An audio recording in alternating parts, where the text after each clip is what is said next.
It's being reported that 1019 Entertainment's Ralph Winter and Terry Botwick are developing a modernized retelling of the tale of Frankenstein based on the series of books by acclaimed author Dean Koontz. All right. The hope is that the new franchise can be born. It will be set in the modern New Orleans, where the successful businessman has secretly created a superhuman monster named I don't Frankenstein. So it's an underwater Deucalion. show? Yes, it's a sea adventure. Oh, okay.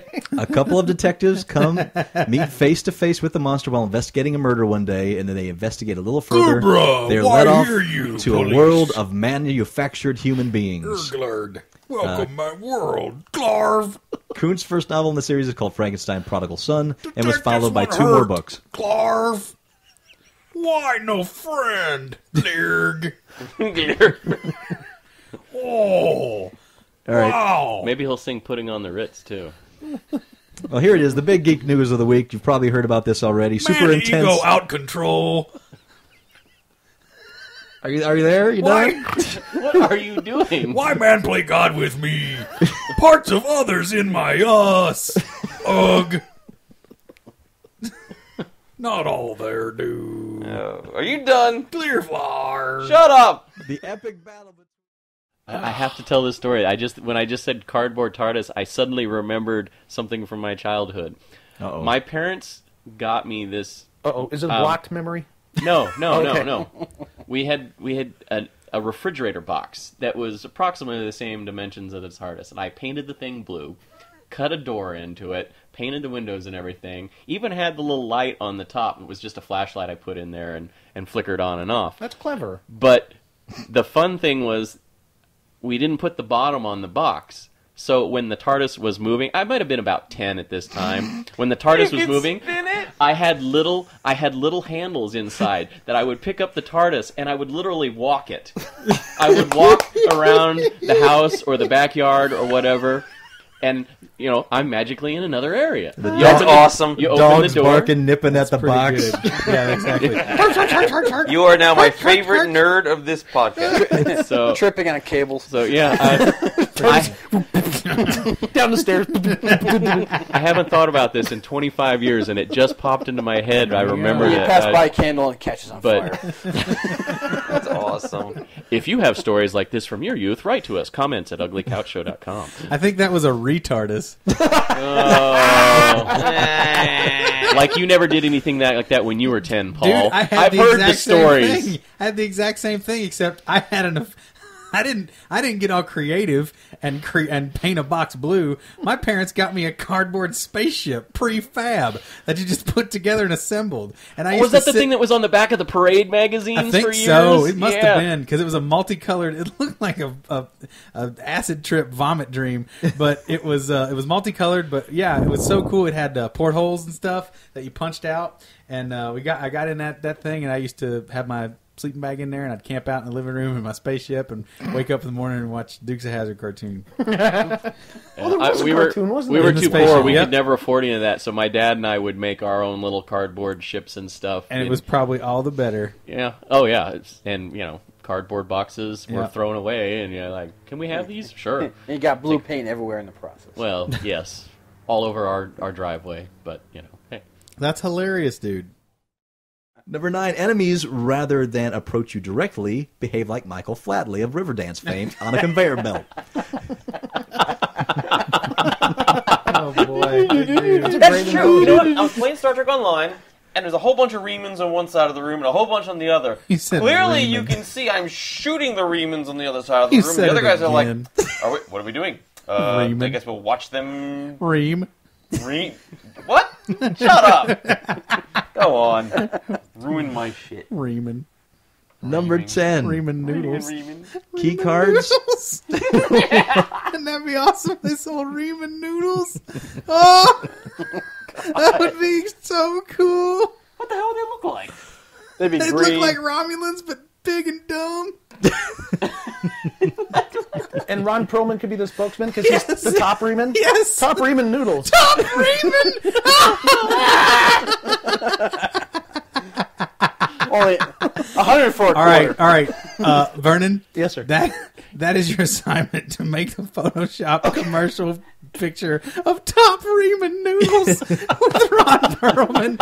Top Reman. Don't do that. Yes, fucking do that. Terrible thing to Viceroy do. likes them. What a waste of time. What an awesomeness. If a crown princess is abducted by political dissidents or terrorists, it is advisable to avoid using special forces and instead hire the services of an Italian plumber or a dizzy egg. A dizzy egg. Oh God! Speaking of Italian plumber, I was walking through Caesar's Palace the other day, and I just turned over and saw a guy wearing a red T-shirt, blue coveralls, and a hat. And he was just walking casually through like it was his everyday clothes. And he was clearly not dressed up to be, quote, Mario as the character. Just some guy, because he had no beard, Was he no whistling? mustache, nothing. He was just walking through the casino. Was he like he blocky? was... No. And he just looked like He Mario. was a little square. Did he jump? Shaped, but no. he didn't Did jump. you run and paint a little M on him? I wanted to run up and take his picture, but I had to get moving. But yeah, it was the Did he most look like bizarre Ron thing Jeremy? ever. No, Ron Perlman. no, he didn't. Top Reman. Number 17. He's still going I on about love Top the Top Reman. Reman It makes me Noodles. laugh. Seriously? That's what gets you? Fucking Top Reman. Move on. I will show you Top Reman Noodles, and you will beg my forgiveness.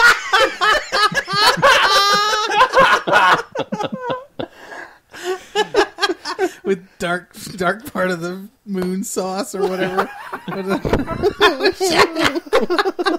Oh boy. Number 17. Oh, boy. Fox, I got a series for you. You ready? It's called Versus Dinosaurs. And here's how it works. The pilot will be, you'll take a TV group, be it the doctors from Scrubs, or The Simpsons, or, I don't know, the cast of Friends, or whatever the kids are watching today. Jersey Shore. Perfect. The cast of the Jersey Shore. Not really them, but actors playing them. And they send them back in time to fight dinosaurs, and we see who wins. Of course, most of the cast will get eaten and torn limb from limb, so this will have to be a show that will have to be on at around 10 p.m.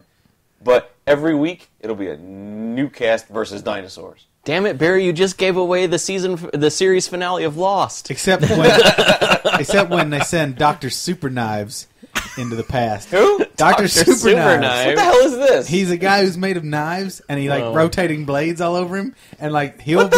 What the hell show is that from? Huh? Dr. Superknives. It's from the show you're talking about, versus Dinosaurs. Shut up! And the episode Dr. Shut your Superknives hole. versus Dinosaurs. That's the season. No. That's the finale. Dude, the series I've finale. got the season. It'll be a short season. It'll be a mid-season replacement for something. because Dr. it won't be Superknives tested. couldn't be beat. What's how many shows does a mid-season go? Try- What, 10? 12? Fuck it, we'll say Roughly 12. Fine, 12. The 12th episode will be this. Dr. The Superknives. 11th and 12th will be a two-parter.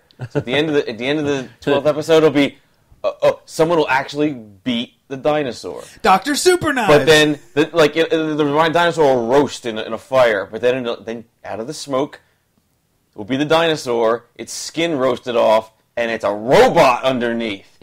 It's the Dinobots. On the mid-season finale, 2-hour finale Barry, versus Dinosaurs. Seriously.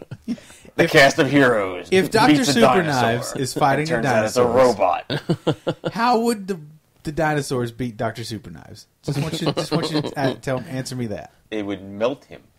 They would use a big magnet. The Tyrannosaurus Rex Dinosaurs don't have no magnets. No, the Only way robot they- dinosaurs have magnets. Okay, you didn't tell me got they were robot nards. dinosaurs before I proposed Dr. Superknives to fight them. Well, I didn't know about Dr. Superknives, so I had to come up with a foil for You're him. treating Dr. Superknives as if he came out of a Pokeball. Pokemon I versus chose the Dr. dinosaurs. Superknives. Yes. I use a magnet. I use my magnet. You I would use beat Dr. magnetism. Superknives with a magnet, yes. He's the You're right. The Okay. Pokemon magneton. You have found his Achilles Superknives heel. That's No, This correct. Couchcast went to a really weird place. All of a this sudden. talk has really made me miss Battle of the Network Stars. I want to see Hugh Laurie running the obstacle course. I would love that shit. I love He's not Celebrity crippled in Deathmatch, real life, man. you know. I absolutely loved that show. No, but I know. I just want to see him run. Run! House, run! Is he going to be in House Party 5? Oh, Along with that guy with the Kid eraser playing head. Hugh Laurie? Be like, Hidden yo, play, wow. Oh, my this pajama head jammy hurts. jam is gonna be off the hizzle because we got a house in the house. What? Hugh Laurie comes out and he's all, let's get it started, or let's don't. I really don't care. And then he takes some drugs. Well, What? stop eating cookies. House. Stop More. having sugar. I don't have And enough. Roadhouse. That too. Roadhouse. It'd be awesome. If he was, was that on a? That was on an thing? episode when Hugh Laurie Roadhouse. guest starred. He's like, house. And then Peter Griffin goes, and Roadhouse. He goes, that too.